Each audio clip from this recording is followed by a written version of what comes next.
Check 1 2, man. Check 1 2. What's good, YouTube? It's your boy, Groovy Summer, Mister. Gotta get paid, Mister. Take it to the grave, man. Listen, man. Did you miss me? Hey, man. Today, reacting to a collection of insane survival stories, man. I know it's late. A boy got work still. Boy still gotta get paid. At the end of the day, I gotta make more money than just this, man. You know what I'm saying? I'm sorry, I gotta get money. I gotta get paid. But hey, man, yeah, man, it's nighttime, so we reacting to scary stories and some whole bunch of other shit, man. But today we got the survival stories, man. But without further ado, I'm gonna waste your time. I want to appreciate first thing, my Lord and Savior for everything. You know what I'm saying? Then second, I want to really appreciate y'all for tuning in. You know, interacting with me, even though you know what I'm saying some people's opinions might be lesser than others. Type shit, man. Hey, but hey, man, without further ado, man, let's get to the video, man. Let's have a good night, man. Let's get it.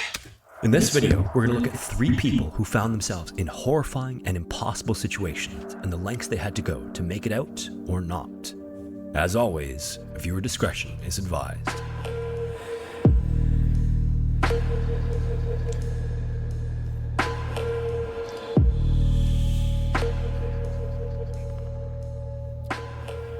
In 2022, the Grimes family Damn, that wanted to shit do look something good, bro. different I'm for hungry as Thanksgiving. fuck. Because they were a big family, getting 18 people around a single dinner table wasn't easy. I'm hungry, bro. That year, they'd seen a 5-day Thanksgiving cruise across the Gulf of Mexico to Cozumel, which is a small Mexican island, and decided that it looked like a great way to enjoy the holidays. They could all celebrate together, have a good time, and let someone else do the cooking. So on the day before Thanksgiving, they boarded a cruise liner, the ship set off, and right away began to enjoy the shows, music, dancing, and a few drinks. One of the family, James Michael Grimes, found out that an air guitar competition was happening later that evening, and air guitar just happened to be James's party trick. Because the prize was a free drink, there was no way he could let it go to someone else, so when it was his turn, he air soloed his way around the room with enough style and energy to impress the judges. This ended up winning him the free drink, and then afterward, he joined his family and partied some more. At about 11 p.m. that night, he needed to use the bathroom, so he told his sister where he was going and headed for the washroom on the deck just outside. Unfortunately, he never made it to the washroom. Instead, James passed out and fell overboard somewhere between heading out and opening the bathroom. This goofy ass nigga, bro. Yo, get your mans, bro. I ain't gonna lie, bro. How the fuck you fall over that big ass yacht though? Like, on some real shit, you gotta be doing dumb shit, like real shit. Door. A little while later, he woke up floating in the ocean with the ship nowhere in sight. Those first moments after waking up had to have been completely terrifying. There was no light or land in any direction, and he also had enough wherewithal to vaguely remember the route of the ship. Thank God you floated, boy. Way too far to the Gulf of Mexico to swim. I get in water, I sink. This meant that his I don't know what it is. I sink, yo. Tread water in the darkness and hope that someone noticed he was missing. Incredibly, despite the circumstances, James was determined to survive. The first thing he had to do was just keep swimming. He was more scared of drowning than anything else. Swimming, so he kept telling boy. himself to keep going, terrified of what would happen if he stopped.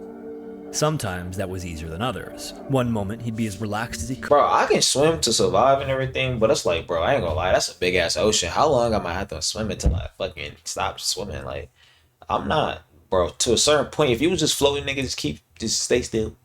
Like, nah, in a real situation, I'd be panicking too, though. Real shit. Yeah, bro, your ass is you're done, buddy. Floating on the calm sea, and the next he'd be pulled under the surface by a rip current. Thankfully, James was a construction worker and was used to working long hours of hard physical labor. He might have been dragged under if he hadn't been as fit as he was. He also somehow managed to remain calm because he remembered hearing that panicking was the worst thing you can do if you're trapped at sea, and he managed to keep his cool by taking long, deep breaths whenever he started to feel stressed. Slowly, the minutes turned to hours, and he managed to fill the time by focusing on things that would keep him alive. He made up songs and sang them out loud and thought about his 9-year-old daughter and how badly he wanted to see her again. After a few hours of floating, he suddenly felt a sharp pain in his leg. Then another, and then another, and then looking down, he realized he drifted into a bloom of jellyfish, and they were stinging him all over his body. James had to muster up all of his energy to swim through them. That's what I'm scared of. The creatures in that ocean. I ain't gonna lie, bro, it's a big body of water, bro. I mean, I wouldn't be as much panicking as you know what I'm saying, if it's just a big body of water with nothing in it. But there's creatures down there that can kill me. Every one of them can kill me. I don't give a fuck if it's a crab. Nigga, I don't give a fuck what it is, bro. It can kill me, bro. It could be a venomous crab or some shit. I don't know, bro. But that shit right there, Man, oh my god. Each sting causing him excruciating pain. That's how old bro died from a jellyfish, right? The dude that always used to play with the animals and shit like that. What's his name? Yo, let me know down in the comment section. What's bro's name that used to, fight the king? Not fight the kangaroo. They used to fight kangaroo? I don't know, but he with all the animals bless him. Hey guys, so we have a spider here, and we're gonna let it sting me and stuff like bro, he dead now, bro. That was so sad because he was so famous, bro. He was in Australia. They named the fucking zoo after him, bro. I forgot the fucking name, bro. That shit crazy, bro. But that shit was sad, bro. Like, damn, I used to watch him every day, bro. I ain't gonna lie. I used to react to him, bro. Like that. But yeah, bro. Like, if he died, what the fuck you think I'm gonna do? If he died, nigga, I'm definitely gonna die. I don't know nothing about these goddamn animals. I know one thing, they dangerous. But it wasn't safe just yet. Then he spotted a fin about 15 feet away, and he knew that the Gulf of Mexico was famous for and I think he died by a stingray or some shit. He wasn't immediately sure it was a shark, but then he ducked his head under the water to look, and he could just make out that it was big and it had a long, flat mouth. Then, faster than he thought was possible, the creature was on. I think I know what kind of shark that is. That's a sand shark, right? Or not a whale shark. Nah, sand sharks got the little wide. They're like smaller. I don't know. On top of him, bumping into his leg. I ain't no fucking. He immediately kicked as hard as he could and screamed and shouted, hoping to scare it away. And this either worked, or wasn't a shark, or it just wasn't interested in him. Either way, he breathed a sigh of relief when it turned and swam off. As the sun began rising on Thanksgiving Day, James realized how hungry and thirsty he was. He started to scan around to see if there was anything to eat or drink, but there was only seawater. Then, just up ahead, he spotted something in the water. He wasn't sure if it was a piece of wood or bamboo, but he reached out, took it, and chewed on it anyway. It tastes okay, and even though it probably had no nutritional value, it at least made him feel like he was eating something. Afterward, he kept on floating, wondering when rescue might come. The night before, pretty quickly, his sister had started to get worried. When he didn't come back from the bathroom, she thought he might have gotten caught up in one of the other parties in the cruise. But she was also sharing the ocean, bro. And when he didn't return that night, she decided to tell cruise ship workers. Bro, imagine like your family looking for you, bro, and they like, bro, where he at? I don't see him. I don't know where he at. I don't know where he at. Where he go? And then after all this happened, you come back home talking about, bro, I fell in the ocean. Nigga, what? Bro, that's crazy. Cruise liner immediately began a search and rescue operation, retracing its steps from the night before. Insane. They also contacted rescue services, who let other vessels in the area know that somebody was overboard and to help look for them. Yeah, I'm gonna have to check the camera, bro. Until My brother, the following evening for them to find him. At 8:25 on Thanksgiving night, James spotted a tanker in the distance. By then, he was sunburnt from the hot sun and shivering in the cold water. He was also so weak and in so much pain from the sunburns, but he knew he had to keep swimming. Finally, when he got close to one of the ships, someone spotted him. They shouted out to their crewmates for help, and then they strapped a flashlight to a life preserver and threw it as close to him as they could. But unfortunately, the waves kept pushing it back every time James tried to reach it, and he was clearly losing strength. After a few attempts, one of the guys in the boat yelled to him that the Coast Guard was on its way and to keep treading water. It would only take another 15 minutes for a helicopter to appear. It shone its spotlight in the water. My last few seconds on that earth, boy. Pants and boxers. Realize everything is beautiful around me. When the spotlight finally caught sight of him, he thought he could even hear one of the Coast Guard shout "Gotcha" before they winched themselves down to the ocean beside him.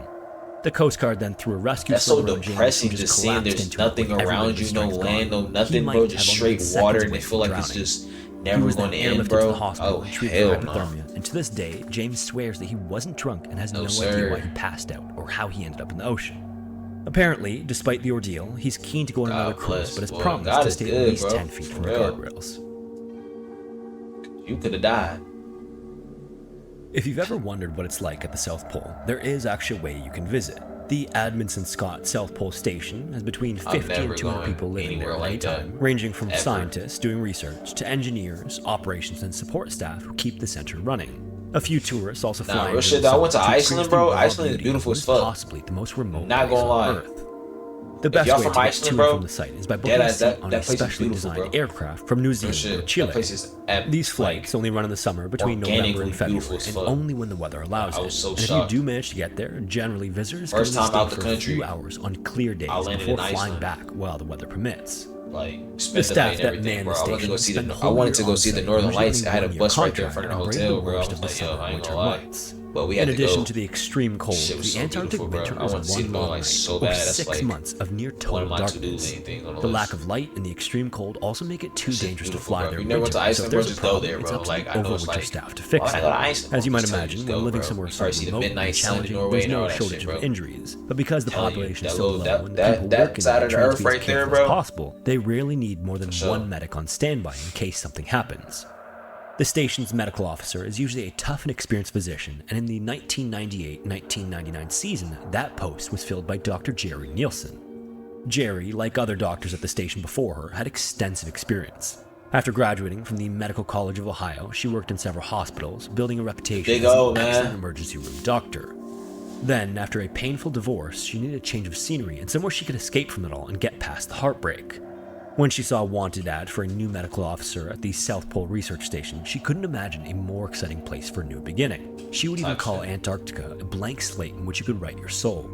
After arriving, summer on the ice came and went, and it was pretty uneventful. An injury here, a little sickness there, and then in February 1999, she watched the last plane until November take off and prepared for the long winter months ahead.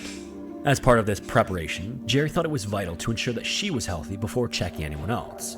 There were people on the base that knew how to give first aid, but she knew that if she was ever too sick to do her job, there was a serious problem, especially in winter. About a month after the last plane took to the air, Jerry was performing a routine self-examination when she found a small lump in her breast. She wasn't exactly sure what it was, but she knew it wasn't there the last time she checked. Obviously, she had to find out what it was, but unfortunately, although the station's medical center is well equipped, anything non-invasive like a mammogram wasn't an option. There were scientists at the station who might be able to check what the lump was if she could get to it, but there wasn't anyone with any training in doing that sort of procedure. Even Jerry wasn't all that experienced in that specific procedure. Her specialty was emergency services, a role which was perfect for the Antarctic station most of the time, but not something like this.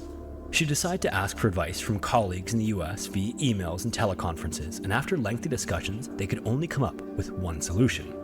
Experienced or not, the only person there with the skill to do that sort of surgery was Jerry. She would have to perform a biopsy on herself. So she assembled a small team from other medically trained personnel and began practicing by extracting cells from inside raw chicken using a hypodermic syringe. When she felt confident enough, Jerry got her medical crew together and broke out the biopsy kit she brought with her. Inside were 2 needles and 2 syringes. One was a 25 gauge, which was a small and thin needle she'd need later in the procedure. The other was a bigger 22 gauge needle, 0.5 millimeter across. She attached it to one of the syringes and then filled it with the sedative lidocaine. While the team checked her vitals, she jabbed the needle into her right breast a few times, pumping a little of the anesthetic to deaden the region around the lump as best she could. Then she took the other needle and syringe and plunged it in, piercing skin and connective tissue until she could feel the resistance from the small tumor. She then jabbed the lump and pulled back on the plunge to extract as much material as possible, which was then sent off to be analyzed. Unfortunately, when the sample returned from the lab, it was the worst news she could have possibly gotten, which was that it was inconclusive. Their equipment was too old to say whether she had cancer or not, so she contacted the US again for more help and a new plan. It didn't take long to come up with one, but they knew that landing a plane at that time of year was too dangerous. That's fucking disgusting. However, they had done emergency drops in the past. I can't deal Although with it was that. too dark and too cold to land, a pilot could still fly to the South Pole and follow the ring of fires that staffed. That's why I can't be a surgeon, bro. Once spotted, they dropped the supplies down on parachutes. So on July 11th, the US military aircraft flew out of Christchurch, New Zealand, with better testing equipment and medical supplies, including chemotherapy drugs. Once the cargo was recovered, a new test was done, and it turned out that she needed the medication after all. Jerry had an aggressive form of breast cancer, and she still had months to go before she could reach a hospital. The US government immediately started to work. That's what I'm talking about right there. That shit beautiful. That shit beautiful, man. How to get her home early, but the best they could do was the beginning of October. In the meantime, Jerry returned to her small medical team and taught them how to administer chemotherapy so she could begin treatment while waiting to fly out. It was a tough time, but Jerry refused to stop working, patching up hip injuries and prescribing antibiotics until the rescue planes landed. Finally, in October, when the weather improved, Jerry and the scientists with the hip injury were flown out of the station on October 15th.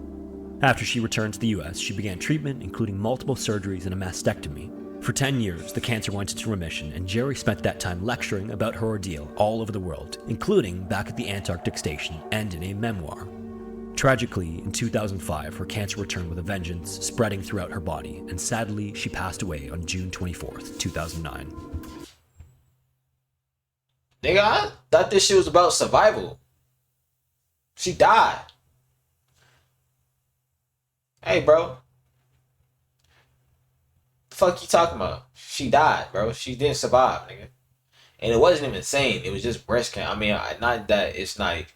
I'm thinking like this shit is about like crazy shit that happened, like the ocean thing. That shit was crazy, bro. That shit had fucking cancer, nigga. That shit ain't. I mean, it's crazy, but it's not like, oh my god, what the, like shit that actually, bro. No, I'm not reacting to this, bro. Hey, bro. Got one more time, nigga. This better be a good story. Mount right Nebo is a small community roughly 11 miles west of Brisbane, Australia. The area is home to just over 400 people, and with such a small population, damn, a 400 thin scattering of buildings is almost invisible on a map. The woods surrounding it, on the other hand, are over 40 miles long at their longest and 12 miles wide and follow the contours of the D'Aguilar mountain range, which borders farmland and many communities on the northern end of Brisbane. It was in this beautiful green landscape on the 15th of September 2019 that 54-year-old Neil Parkman chose to go hiking, as he often did. That's the only. He was a founding member and experienced guide of the local bushwalker club who had covered this route many times before. I see some big ass spiders, like I'm talking about bigger than my fucking ring light, like bro. Oh my god, bro, I would never in my life, bro. Like, not if it was the end of the world and Australia was the only place that I had to go to, bro. I'm dying, bro. Like dead ass, like. Man, them spiders bigger than my fucking, like, bro, them spiders are so big, and it's not even like tarantula type of spiders, like spiders, like, just like, yo, like, it was this girl walking home she was walking to school, and it was this big ass spider between the light poles. You know how you walk into a spider web? But no, bro, you seen the spider web, like, the spider web was big and thick, and there's a spider just on that bitch. I'm like, I can never, ever live down there. Ever, bro. Look at it, bro. Look it up, bro. And not only that, look at how big these these spiders can get, bro. I'm telling you. They even got this one spider where you stomp on it or smash it, it turns to multiple. Nigga, hell nah. I'm burning the motherfucking house down. And State Emergency Service, which is a group of different support agencies covering fires, floods, earthquakes, motor vehicle accidents, maritime rescue, and helicopter search and rescue, which he had done for years at that point. Sir. To describe Neil as prepared would have been an understatement. I just killed this he fucking would normally spider have been the one coming to people's rescue, if not for a simple twist of fate. Along Neil's route, about 40 minutes off the last major trail, and an hour and 40 into the whole trek, was a small waterfall along Cabbage Tree Creek, cascading down a shale cliff. This cliff is shaped like a row of shelves or a ladder, and the shale made for an easy climb, and it was a common part of Neil's route. Approaching it, he tucked his walking poles into his bag and began the ascent once more, looking forward to the beautiful view from the top, when something moved under his hand. It might have been a pregnant spider, The lichen along the rocks had begun to dry out in the Australian spring, and its roots had weakened. Frantically, Neil reached out, trying to grab a hold of another ledge, and briefly managed to do so before his momentum ripped the stone from his hand, and he tumbled down from a height of 6 meters or 20 feet. He slammed into another ledge on his left side, flipping end over end before landing in about a meter of water at the bottom of the falls. My God. Thankfully, Mount Nebo isn't especially large, and neither are its waterways, so Neil wasn't in great danger of drowning. But as the moment passed and he came to rest on the shore of the creek, he knew he was in a terrible situation. Neil's left leg had broken just above the ankle during the fall, and was so badly damaged that the foot was only attached by soft lip tissue. His left arm was also broken above the wrist, leaving a whole side of his body physically useless and preventing him from using a crutch to walk. He knew he needed help badly, but the mountain valley left him with no cell signal to speak of. Get your ass Worse off that still, fucking he tried to put the phone back in his pocket with one hand, slipped away and was lost in the creek.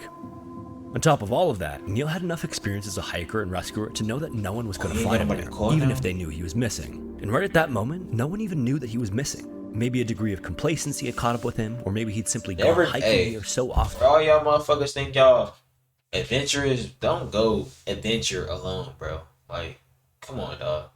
At least like 4 people, bro. Like, at least 4. Like, literally, the least being 4, bro. Not 3, not 2, no, 4, nigga. 4. He didn't want to be a bother telling people over and over again. But either way, no one knew he was there that day. To add insult to injury, the emergency beacon he would have normally had with him, which would have gotten him rescued immediately, had been left at his ex-wife's house during their separation. One shotgun. And while the normal mental image many people have of Australia is of wide open savanna, Mount Nebo is anything but. The tree cover is so dense in most places that even where trails and streams are marked, they're often completely invisible beneath the canopy. Having been a part of rescue teams before, he knew how hard it would be for them to see him where he was. So, the one and only way Neil was going to be found was to do it himself. he was gonna have to crawl. Knowing this, and knowing there weren't any more chances he could afford to take, or resources he could squander, he pulled out his first aid kit and used his walking sticks to make a splint and reset his shattered ankle by hand. Then he tied it in place with bandages and put his left arm in a sling. He could only hope that this nigga's a fucking warrior. He wants to live so bad. That nigga's a warrior. You telling me this nigga put his ankle back in place? Boy, I'm on mama. Oh, God. Passing out. Bro, I'm passing out. Fuck you talking about? Unless I can't feel it, but no, I'm passing out. Oh, God. I mean, he do got a lot of drilling them going on and shit, because he was like doing that little shit he was doing. But hey, man, I don't know, bro. All I can say is me as of right now, bro. I'm passing out and I might work too. These shattered bones hadn't I would never be in this situation though. Bleeding. Even so, the process to do so would have been agonizing under the best circumstances. But Neil was forced to do this with only one working hand and some over-the-counter painkillers. The best chance he had of being found was a part of the trail roughly 2 miles away, where he knew some of the locals liked to jog for exercise. Neil could only hope that someone would be there, but to get there, he would have to undertake the hardest challenge of his entire life. Ingeniously though, Neil tied his broken leg with a length of bandage to the still working elbow of his broken arm in such a way that he could pull his arm forward and lift his foot off the ground, effectively hog-tying the left side of his body. This saved him from having to drag his broken foot along the ground, which ran the risk of further damage, but also meant he would need to lift the weight of his leg and carry it every time he crawled. For some very rough math, let's say Neil could pull himself between 5 and 10 centimeters or 2 to 4 inches at a time with just his right arm and leg, given that the ground is uneven. That averages out to about 40,000 repetitions. Bro, consider still. Imagine, bro, you doing that, and then you see a big ass animal just looking at you and shit like, what the fuck that nigga doing? And you bought a baby too. And man, wind your ass up, boy. Is it alive? Is it alive? Cause bro, bears don't play like when you come by their children, bro. They don't care if you crawling. They don't give a fuck if you a rabbit. None of that, bro. They gonna maul your ass. If you can't get away, they gonna maul your ass, and then they gonna make sure you dead. They gonna be like, all right, nigga dead. Let's go. Nigga, real quick, it's a cold world out there. That the general rule for hiking over rough terrain is that every step takes 2 steps because you have to constantly go around objects, up and down hills, and so forth, and that Neil would have to do all of this in excruciating pain. So in total, that's a minimum of 84,000 repetitions, or far more as he lost strength and made less progress as time went on. All with only the food and water that he had on him for a short 3-hour hike.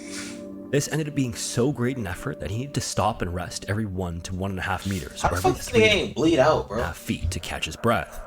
Neil made his way inch by inch down the mountainside, following the side of the creek, out of Sunday and then into Monday. That first evening, he saw a rescue helicopter fly overhead, and it became clear just how hard a time they would have seeing him where he was. Exhausted, Neil spent the night huddled under an emergency thermal blanket he brought with him, and rationed the little bit of food he had, which was a little more than a handful of nuts, a trail bar, and some candy. Finally, on Monday morning, when Neil failed to arrive at work, a series of phone calls began. His employer called Neil's ex-wife, who further called other members of Neil's family, his sisters, friends, and so forth. No one had seen him. But Neil's journey had only just begun, and he spent the entirety of Monday continuing to crawl down the mountain. His progress measuring in hours what he could have previously walked in just a few minutes. As Neil pushed himself, the thought that kept him going was his son. They hadn't spoken in years, and he wasn't ready to leave things off like that. Neil had to make things right, and he wasn't ready to give up and wither away. Okay, you got a son, I'll probably do that. On Monday afternoon, one of Neil's friends received a concerned phone call, and when asked if he knew where he was, I ain't gonna lie, real shit though, Neil if I can, bro, I'm doing it, bro. Until I can't move no more, I'm doing it. Finally, there was some indication of where he was, and Neil's own bushwalker club sprang into action alongside his family. Dozens of people who knew him and had spent years hiking with him set out into the wilderness in search teams, and word passed to those he worked with in the emergency services. That night, Neil found a clearing farther down the creek and slept out in the open, hoping that someone would see him this time. When he awoke, the pain, hunger, and exhaustion crept up on him from the full 2 days of effort, and he lay there recovering for some time. But then, thankfully, around 10:30 that morning, the whirring of a helicopter approached. Shocked back into action, Neil did his best to be seen this time, picking up the reflective foil blanket and waving it with his good arm, before finally the helicopter came closer and closer, and he saw that it was a Queensland Government Air Rescue helicopter. Moments later, a search and rescue technician rappelled down to see him. They stabilized Neil's injuries as best they could and loaded him into a rescue basket. By the end of the day, he was admitted to a hospital in Brisbane in good spirits and talking to reporters and reunited with his family and friends. He fully intended to return to hiking, but said he likely won't return to extreme stuff, even if it's in his nature to be adventurous. I'm about to say, nigga, chill the fuck out, boy. Hello, everyone. I give you a chance. Next time you're gonna die. The fuck is you talking about? Hey, man, but that's all for the video, man. Subscribe if you new, man. Hit that like button. Hey, go into the link in the description. I forgot to tell y'all in the intro, man. Go to the link in the description. Make sure y'all follow those links in the description, man. Hey, man, that's all for the video today. Thank y'all for watching and shit like that. And your boy Groovy Simon's out, man. Peace. Also, let me know what y'all want me to react to next, bro.